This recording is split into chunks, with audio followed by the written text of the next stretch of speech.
Glowing watches for the military became a symbol of progress, but thousands of young, beautiful women paid for that progress with their lives. 1917, New Jersey. The U.S. Radium Corporation opens a factory to produce luminescent watches. They hire hundreds of young women whose job is to hand paint the dials. They are paid 1 cent per dial.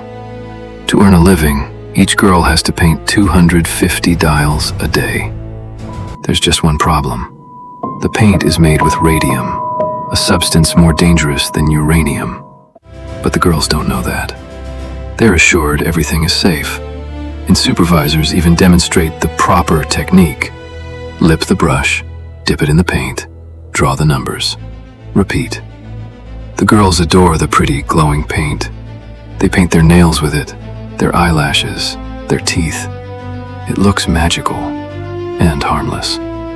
Every day, radium enters their bodies, and once it's inside, it stays there forever. And then, in 1922, one girl wakes up to find her jaw literally left on the pillow.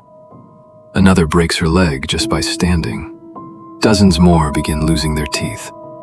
Within 2 years, 50 women fall gravely ill.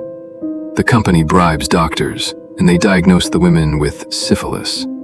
Instead of help, the women receive shame, stigma, and yellow headlines calling them immoral. In 1928, 5 women, soon nicknamed the Living Dead, file a lawsuit against the corporation. The trial lasts 11 years.